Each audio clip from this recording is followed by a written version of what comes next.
Hello and good day to everyone. My name is Rafiq bin Abdul Razak.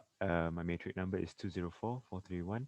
And today, for my FHR3504 Recreational Facilities Operation and Management class, I will be presenting about the current issues related to camp management.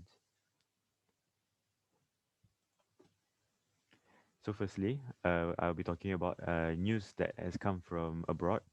And today, the topic that I had chosen is about an article relating to the main headline is Give the US Forestry Services More Money to Police Forests.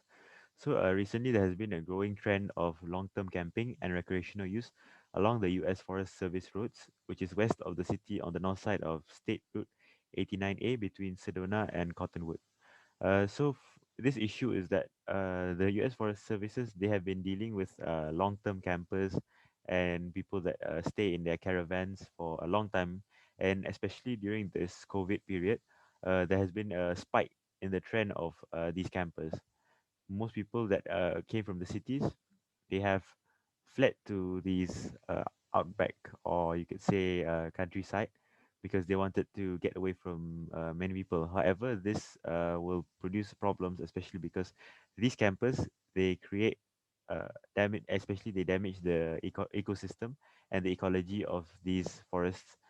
And what the main issue for the U.S. Forest Services, what they face is that they currently do not have enough budget to police these forests, meaning that they cannot control these people as they are understaffed and do not have the sufficient funds to take action against these people that have went against the law. Recently as well, there has been increase in the budget for the U.S. Forest Services. However, more than 50% of that forest budget surface has actually gone to firefighting. As we know, the U.S. United States of America has a huge problem of forest fires almost every year, especially during the summer or the drought months. And of course, these will take up most of the budget as they have to fight the fire. However, when the budget goes mostly into the firefighting campaign, the forest service itself will suffer. As we can see here right now that they do not have the budget to battle these people as they are already spending most of it on the firefighting services. As another issue that they also face about this is that some of these vehicles that come to camp in these areas are all-terrain vehicles which actually tear up the road as well as the land that they tread on. This will especially damage the ecology of all the plants and the wildlife around there. So it's a very important issue that actually needs to be brought to attention, especially to the United States government. So for my next news, hold on, I'll be talking about news that has come locally. So the article that I have chosen is limit on activities at most leisure spots. So actually, as we all know that right now is we are currently facing the pandemic, and we are in a movement control order, meaning that most services are not going ahead as normal, and most non-essential services are actually closed off and shut down. So for my main point about this is that to ecotourism activities are not allowed during this MCO period, and activities are not allowed, including camping, which is as we are talking about our topic on camp management.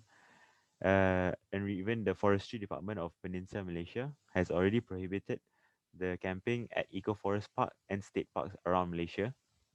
And as we know, when these places are shut down, it will damage the livelihood of the forest or even the people that are involved in the forestry or recreation industry.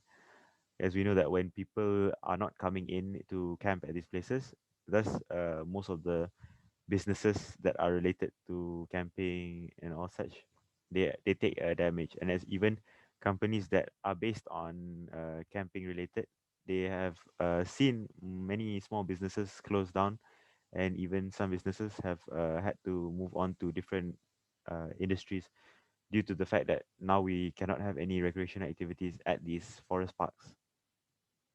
As well as that, lastly, I would say that uh, when these livelihood of these people are disrupted, um, our tourism industry and even our domestic tourism, in fact, will suffer greatly. And people are wanting to go camping, however, because of the movement control order, they cannot go camping. So we will just have to wait and see in the next year or so about how this will eventually come about. Okay, so for my last point, this time I'll be talking about a case study on glamping. So for the case study that I've chosen is called Tiara Escape, and it's located in Janda Baik, Pahang. Sorry. Uh, and the main point that I would like to talk about for this case study is actually how the role of landscape architecture is played out in glamping or camping management. Uh, the landscape architecture, we can say that is actually an art. It's an art of enhancing the natural setting of the area to elevate the user's experience. So when we talk about enhancing the natural setting, it means that we are not we are not trying to create much changes to this area. As you can see in the picture, is that actually most of it is naturally. All the trees that are in the background and even the rock formations that are in the picture are actually what it looked like before this. And we are only using a few uh, minor changes, such as creating the path and walkway for people to sit, as well as the camp itself, the glamping resort itself. But other than that, it's mostly we are trying to how do you say, enhance this place itself because of its natural beauty. So we know that what people actually want to experience when they go to glamping is, of course, they want comfort. They don't want it to be uncomfortable as a basic camping activity. However, at the same time, is that we also want to preserve this natural area.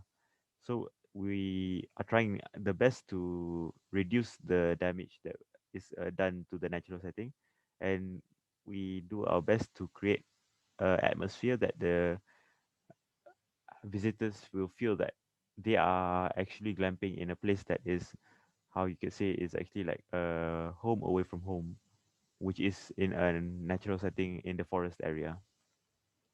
So lastly, I'll say that this is uh, this experience is mostly about immersing these visitors in nature, however, from the comfort of their own home. So that is all for my presentation. Thank you so much, and I hope you have a great day.